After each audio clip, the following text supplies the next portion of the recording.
Good. All right, good afternoon, everyone. And thank you for joining us for lunch virtually today. My name is Hannah Reynolds, and I will be monitoring our Facebook Live feed today for any questions or comments throughout today's talk.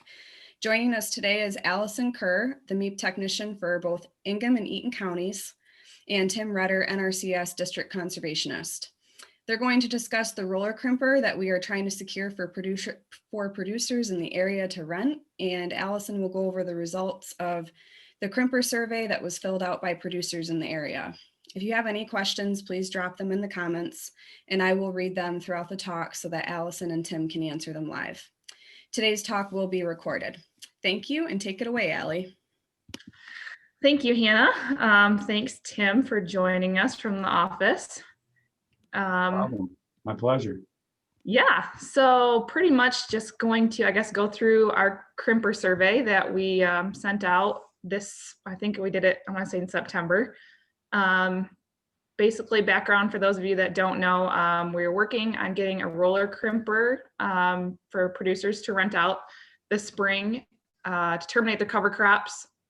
We've seen a lot of cover crop usage increase throughout the county, especially with the prevent plant acres. And we're just looking for different ways to terminate other than digging up your soil with tillage and using herbicide. So that was the idea behind the survey, to see what kind of interest we could gauge and see what people were thinking about it if they had the opportunity. So what I'm going to do, Tim, is I'll just share the screen then. That way we can kind of go through it and see what. Sure. And you might want to just mention that opportunity, that Farmco's presented the district as far as having that tool available, and maybe a little bit of the history about, a local producer who was looking for one last year, and we couldn't find one. So. Yeah, absolutely. So what we found was local producer Jim Mott, I'm going to put him on the spot, maybe he's watching, has some cover crop acres and was looking for a crimper to terminate. And there's nothing really available in the area. Nobody has one. So doing a little bit of research, I actually saw it sitting in the parking lot at Bader's in Portland one day when I was driving home. So that's kind of what sprung. And then we've seen it on demo at AgroLiquid and different places like that. So Farmco in DeWitt area has it. Craig over there is who manages it, and we got in touch with him, and he is willing to, let Jim use it this spring. And we're hopefully going to get some drone footage of it so we can see how it works on his field. Oh, so we'll have some demo then of it in use this spring that possibly we can post on Facebook for everyone to. Yeah, absolutely. So we can kind of, at least if the program doesn't get launched this year, we'll at least have a little bit of research that we can look at results and see what's going on through somebody actually in the county. So that'll be really cool. So yeah, that's kind of the background of it. They actually had it on display at the office. If people drove by and saw it, it was there for what, Tim, like 2 months almost? Yeah, close to it. Yeah, it was during the time when Farm Service Agency was doing a lot of their producer sign up and field certification. So we were hoping some of the folks walking through or making appointments with Farm Services would see it out front and maybe ask some questions or pique their interest a little bit. Yeah, so if you guys saw it and wondered what the heck that was when you were driving by, that was the crimper that we are trying to get a hold of. So yeah, this is, Tim, hopefully you can see my screen. Yep. This is pretty much just the survey summary, I guess. So the first question we asked was if you planted cover crops on prevent plant acres, because like we saw, we had, gosh, how many acres do you think got covered during that prevent plant last year? Well, it was a pretty short sign up in 2019 due to the wetness that guys couldn't get fields planted, but we had a disaster program with a real short sign up, but I think we had at least close to 40 different producers come in that signed up, and we had probably 10 or 12 more that came in after the sign up was over interested. And I think and when it was all said and done, we ended up with somewhere around 8,000 acres in Eaton County that was planted to cover crop as part of the program. So, obviously the interest at that time was there because they wanted to get something on the field since they were past the point where they could plant a crop. But Right, yeah. So, I mean, just that fact alone, I think is why we started this whole thing, because we didn't see hardly, I mean, not hardly any, but there was not nearly that many cover crop acres before that, just in a normal season. So if we got, that much of an increase, it kind of needed a way to terminate them, hopefully using best management practices and not causing more erosion and, potential groundwater and surface water hazards with herbicide applications. So I'm interested in this question that there was almost as many people that didn't plant as there was that did. Yeah, and that was a little bit surprising just based on the amount of interest we saw come in the door for that short sign up, which makes me wonder, I mean, if folks were saying no, what did they do? Did they do anything, or they just let it grow up to weeds and become fallow for the year, basically kind of even a sterile seed bed to plant? Obviously so not what we want. right. But yeah, so I mean, looks like it's just not quite, but almost 50-50 there on yes and no. So again, I mean, another thing to look at there is the amount of no's means we really got a lot more educating, that we need to do as far as, the why you want to plant cover crops and the benefits behind planting cover crops and how it really should just become a natural part of your cropping system, Absolutely. I mean, my goal someday would be, if we did this survey again, that, would be more like a 70% yeses and 30% no or something. Yeah, for sure. And hopefully, through our field days that we've been having and the other educational stuff we have coming up, I mean, we're trying our best. So hopefully the number will be different. And maybe after this spring with the use of this crimper and some video demos and other things, that'll help. Because I know Jim's already seeing, better organic matter and everything else on his field just from cover crops he's been using without crimping. So it'll be interesting to see how that turns out for him. Yeah, and to give folks probably a little bit of a background if they're not familiar, with crimping or the crimper, what's it all about. Basically, it's a specific tool for those who are planting pretty much a straight cereal rye cover crop. You're planting that cereal rye in the fall, and then you're letting it grow in the spring and pretty much get to the point where it's starting to form a seed head. And then once it's at that height and that point, that's the ideal stage where you want to come in with this crimper and basically roll that rye down and terminate it by crimping. Some guys actually do their planting first in the rye while it's still standing, and then they'll come back behind after planting and crimp it. And I've seen some folks that will crimp it first and then plant into the crimped rye. The only thing that they've said is if you crimp it first, you got to be careful of the direction of your crimper and your planter to make sure they're both going in the same direction, so you're not going against that rye that's laying down and having issues with the planter. So absolutely, yeah. I think some of the people that try it for the first time and don't really know what they're doing have run into that issue big time.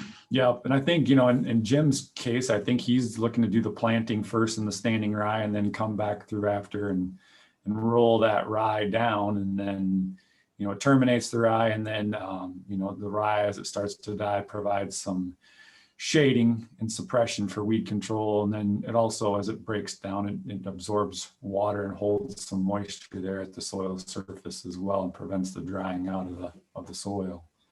Yeah, absolutely. And for those of you that didn't see it in our parking lot or don't know what we're talking about, this is what Tim just explained.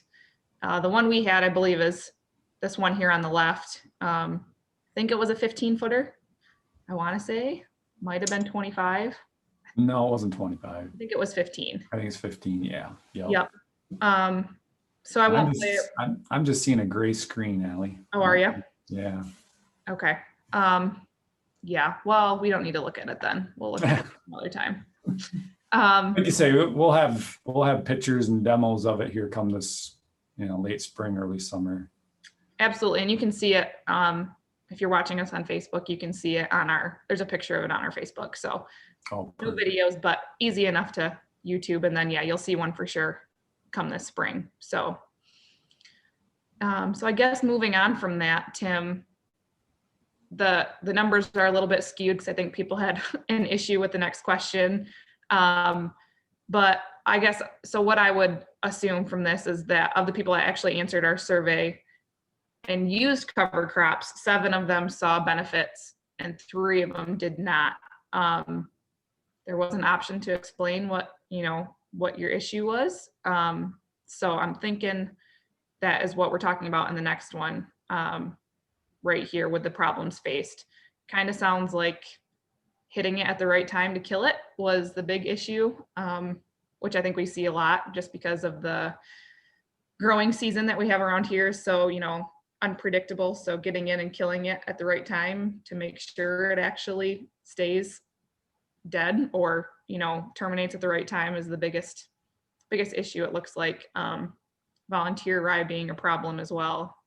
And yeah, the winter peas not winter killing. So yeah, and termination can be an issue, especially if you're new or just starting into using cover crops, or you've got multiple different species of cover crops, whether they're an annual that'll winter kill versus a perennial that's going to overwinter and then keep growing again in the spring. So, if you're really starting out, you got to be careful what you're putting in the mix, and also, make sure however your plan is to terminate it come spring before planting.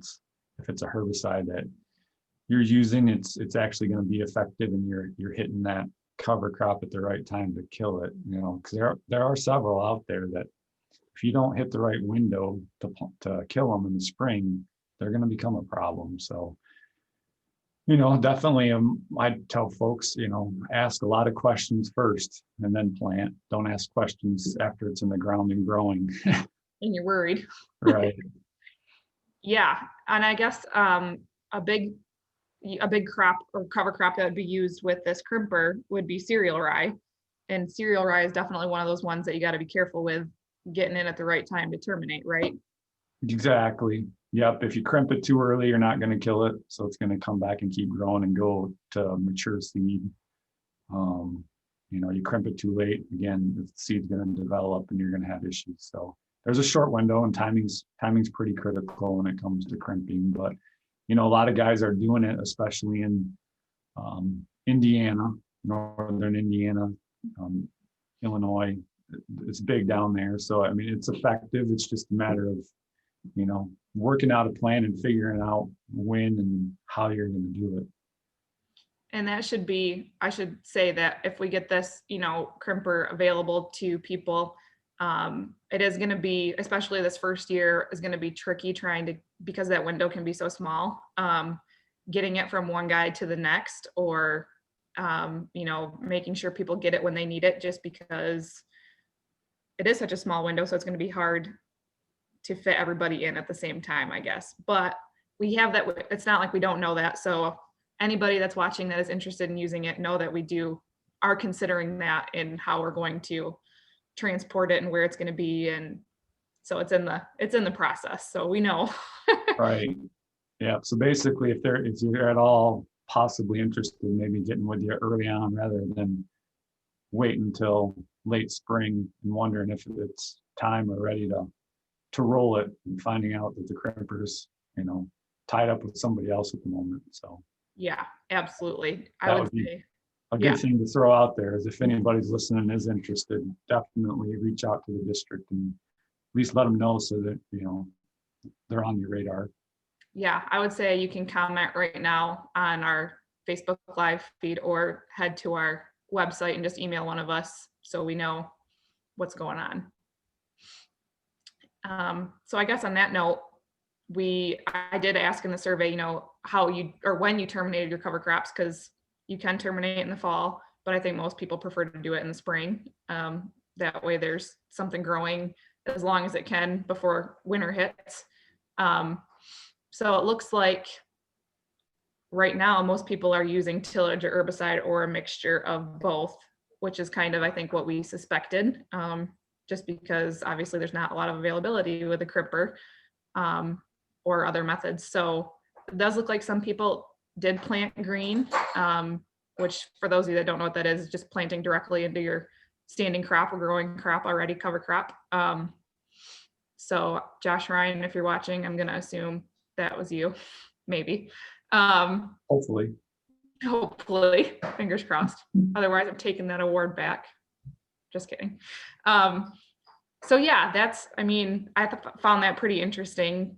That's good. I mean, to see that most of them are letting it grow into spring rather than terminating in the fall. I mean, the goal is for these cover crops, especially if they're perennials that are going to overwinter, is that we have a living root there in the soil, all fall, winter, and early spring, not only to help hold the soil, but, to add structure and nutrients and organic matter back into the soil. So, I was pretty encouraged. Actually, I thought it was going to be more of a 50-50, to be honest with you, because a lot of folks, when they first try, they're a little leery and want to make sure, before winter gets here that cover crop's dead so they don't have any issues come spring. But like I said, I think, we want to start pushing folks to let it go to spring, and then, hopefully we've got a plan, or you've worked with us or the district or somebody to have a plan to effectively kill it when it's time and you're ready to plant. Yeah, absolutely. So, and can't emphasize that enough, as asking your questions and figuring out a plan before you do it. That way you're not scrambling. If you do decide I'm going to let it grow until the spring, you're not scrambling trying to figure out how to terminate before you plant or plant into it, So yeah, I would just really try and hit home on that planning. Yeah, and that's probably what happened, in the 2019. I mean, it was such an unusual year. Everybody was scrambling to get into the program at a quick turnaround time, and then they had to get it seeded really quickly. And so there wasn't a whole lot of time to do a lot of, thinking through or planning of, what am I going to plant? What's the best? How do I want to do it? What's the best way to terminate it? When am I going to terminate it? There wasn't a good drawn out window to do all that planning ahead. So that might have caused some issues as well with folks. For sure. And I'd be interested if anybody's watching that they did do the planting green, or like it says on here, planting green and then doing a post-plant herbicide application. I'd be interested to see how it turned out for you if you watch this now or watch it later and want to let us know how it went. Just because there's not a lot of folks around here doing that. So yeah, I have a producer in the southeastern part of the county that's been doing some cover crop, I guess you want to call it experimenting. So with some different mixes, some different timings. And last year, he actually did that on ground that was getting planted to soybeans. He did his typical, burn it down a good 6 to 8 days before planting on most of it.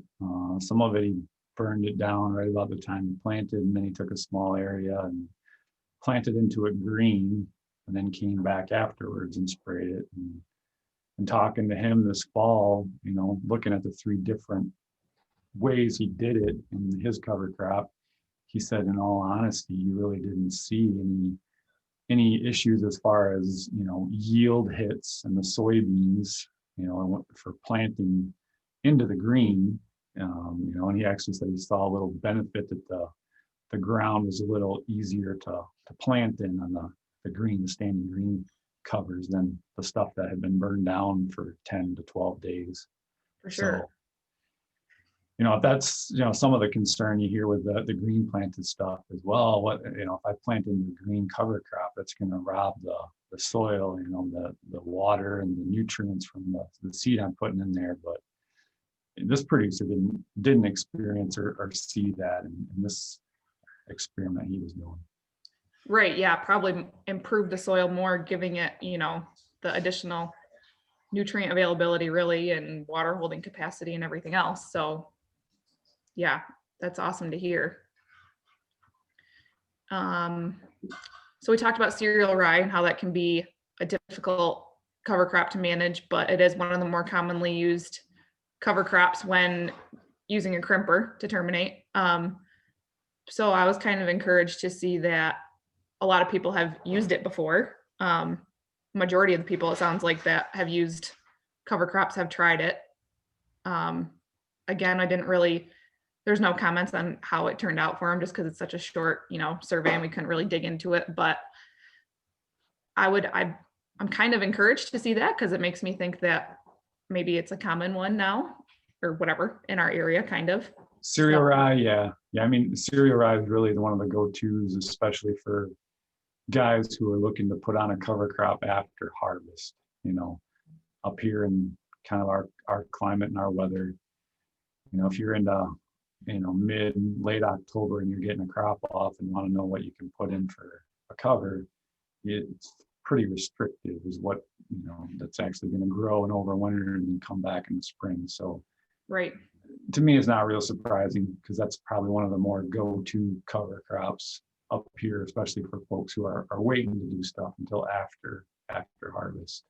But I think it's SARE, they do an annual cover crop survey, or maybe I'm thinking of a different, there's a group that does an annual survey every year. And I think cereal rye usually is the most common seeded cover in that survey as well. And that's a survey that covered, pretty much the upper Midwest region. Right. So, a big region.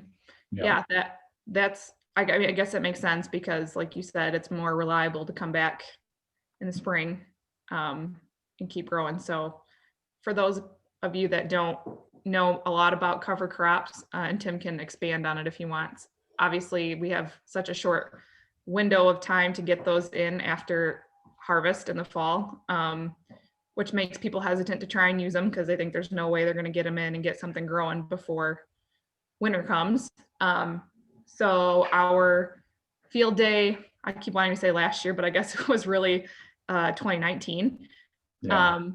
We had a cover crop field day where we did a demo using a high boy seeder, which was pretty cool. And yeah, okay, sorry. And you can see our results of that on Facebook. We have a whole album dedicated to that, which was pretty cool. So it is possible. It's not just, there's so many different methods that can actually get stuff on the ground in the time frame that you do have, whether it's seeding like that using a high boy, or flying it on aerially, or broadcasting while you're, right after harvest, or, that kind of thing. So I don't know if there's anything else you want to add to that, Tim, but just so people. No, I mean, yeah, those are all, good points. I mean, I would probably add in there, don't be afraid to reach out, especially to whether it's to NRCS or the district or MSU Extension, or, some of these other free resources that, have some education information. If you're looking to try or do something like that, shoot us an email or give us a phone call or something. I mean, we're more than happy to give you our advice or information that we can to help you along in the process. There's a lot of variables too that you have to look at when you're looking at seeding a cover crop. Time of year, how you're doing it, what's your herbicide program that you're using? Is that going to have any impact on what you're trying to seed? There's a lot of, when I first got into this, several years ago, it made my head spin for a while trying to look at all the different, ways and, options and different things you need to look at. It's pretty overwhelming, especially if it's something you've never tried. Yeah, it's not just pick something, put it in the ground and go. That's for sure. Yeah, you can, but there's not a guarantee that you're going to have a lot of success. Right. And it should also be mentioned, I guess, that if you're considering using cover crops and you haven't before, it's not a 1-year fix before you start seeing what you want to see, with the improvement in soil health and organic matter and potential upside of crop yield and that kind of thing. It's definitely it's a commitment that you have to be willing to make for a couple of years to get going. Yeah, good point. I mean, I know I've listened to several of the, professionals that have been doing it for a long time and have stuff out there as far as webinars and stuff. And, that the theme is it's a long-term investment. Think of it as seed money that you're putting into, an investment fund or something. It's something that's going to take some time to build up, but, if you stick with it and you do it long enough, you're definitely going to see those gains. And I've heard as a rule, usually in about the 3rd to 5th years where things really start to change, and you're going to notice a lot of those, changes and benefits. But I mean, that's a great point. It's not like you're going to throw cover crop seed out there one year and then the next year you're going to have a 25 bushel per acre increase in your row crops. That's not how cover crops work. Right. Yeah. So keep that in mind.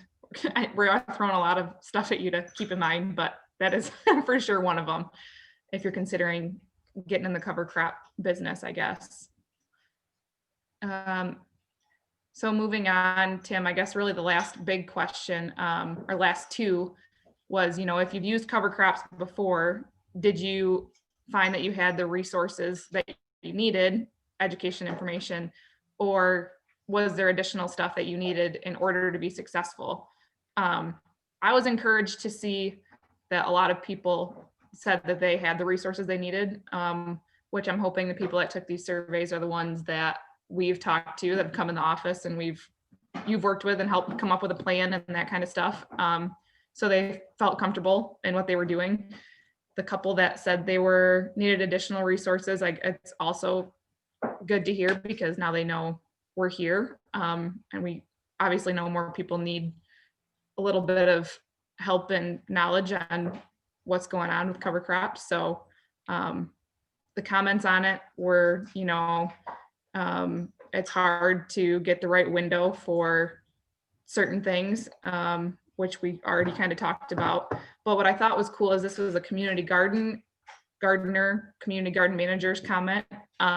So it's interesting to hear, to me, that smaller plots are trying this cover crop usage too. It's not just your big typical row crop, 80 acre field. It's the smaller 1-2 acre community garden plots that are wanting to protect their soil too and looking for different ways to terminate once they do get something in the ground. So yeah, yep.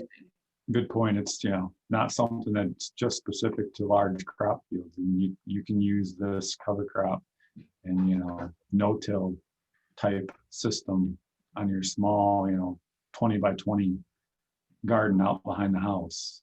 So yeah, for sure. And if you happen to attend our annual meeting last year, we gave away some. It's actually Byron Seed has a mix, specifically cover crop mix specifically for your backyard garden. So I'm sorry, you can probably hear my dog eating. She decided she needed to do that right now. For your backyard garden plot. So some stuff that works better in full sun and part shade, so it was really cool that people got a chance to take some of that home. Would also be interested how that turned out if anybody used it this past year. But yeah, so it is an important point to make. It's not just for the big guys. Yeah, and looking at that question, the results of that question there, I mean, it just really kind of hits home that, we need to get more information out. Folks need to know that we're available if they have questions. And, that last bullet point there is the internet. I mean, gosh, you can go on the internet or YouTube and, find out just about anything and everything you want on cover crops or, folks who've tried this or tried that and, have videoed themselves doing it. Josh Ryan, again, is one of our local folks here, Banton Brio Farms, who has his little YouTube sessions on his trials and tribulations of doing, different soil health practices on his farm. So, if you want to find somebody local, YouTube, Banton Brio Farms, he's willing to put himself out there and show what he's trying. So, it's another good resource. Yeah, absolutely. We always like to say that we have a lot of the knowledge and we are always open to helping whoever we can, but most of the time people get most out of hearing from other farmers who have tried it, who knows what works, who knows what doesn't work, who have retrofitted their corn planter, all sorts of stuff. So yeah, you can ask us whatever you want and we'll help you till we're blue in the face, but reach out to your local neighbors. And Josh has an awesome YouTube channel, like Tim said, he just gets out there and shows you what's going on. So I would encourage anybody with questions to reach out to your neighbors to see what they've tried and what works and what doesn't work. On that note, the last thing I ask people, because we all know that money talks, if we had funding to pay for cover crop seed, because we're always looking for, different grants and things like that, would you be interested in signing up? And almost everybody said yes. So that is encouraging to me. If we could find a source to get that funding that people would want, be willing to put cover crop in the ground if we could get funding. Not only a source, but a stable source. I mean, I know, we've talked about this here in our office with USDA and the Conservation District, and NRCS has some funding to assist folks with cover crops through our environmental quality incentive program, but it's a small amount and it's competitive. And unfortunately, there's more interest right now in planting cover crops and getting assistance through EQIP than there, is funding available. So, it would be nice. And then some of the other states are doing it. If we had some type of source of funding that if, you wanted to try cover crop, you walk into the district and you say, hey, I've got 100 acres this year, I want to try it on. Okay, we're going to pay you $20 or $30 an acre, sign up, and you're going to get paid. There's not, well, I hope I get chose, I hope I get funded, and if I don't, then I'm not going to do it. Right. So, and I understand too, I've talked to several guys and they like, especially if they're trying it for the first few years, some type of financial security to at least cover the seed cost or something, Yeah. So I was very happy to see that much interest in, having some type of a funding or financial program available to get more cover crop seed in the ground. Yeah, absolutely. And it's worth noting that Sue, our wonderful executive director, is always on the lookout for grants and, like Tim said, a stable source of funding for things like this. Just because we have seen increased interest and obviously would love to see more cover crops throughout the county and the watersheds and everything else. So it is, again, something that's always on our mind, and we're looking for available options for our producers in the area. But yeah, that's basically the survey. Great. And the kind of, well, I mean, hopefully we do this yearly, make it more of a yearly survey, and maybe in a few years we'll have, more than 13, maybe we'll have more than 20, we'll have more than 30 folks responding. For sure. And I'm hoping, obviously this year is, or whatever, this past year, I can't even, it's hard for me to even sum up the amount of time that this whole pandemic has been. But since that started, it's obviously not a normal year. So hoping as things progress, we'll be more face-to-face outreach events and be able to actually talk to people and go look at fields and, have demos and field days and everything else. So we'll be able to talk to more people, gauge if we have enough interest for certain things, and then get more people interested. So when we try to do this again, we'll have a better response and interest in general. Perfect. Awesome. Well, thanks, guys. That was very informative talk today. And we also did get a couple comments rolling from Sue. She said, I'm thinking it's hard to judge the benefits in using cover crops in 1 year, especially in 2019. And she also said, rye seems to be a great crop for guys beginning to try cover crops. And you guys did talk a little bit about that as well and address that. So yes, great talk today. Yeah, thanks to our fan Sue for tuning in. Yeah. Yep. So if anyone has any questions for Allie or Tim and wants more information on cover crops and roller crimping, you can find their contact information on our website at eatoncd.org. And unfortunately, you can't come into our office right now. We are working from home mostly. So the best way to reach us right now would be email probably. But thank you so much, guys, for tuning in, and have a great rest of your day.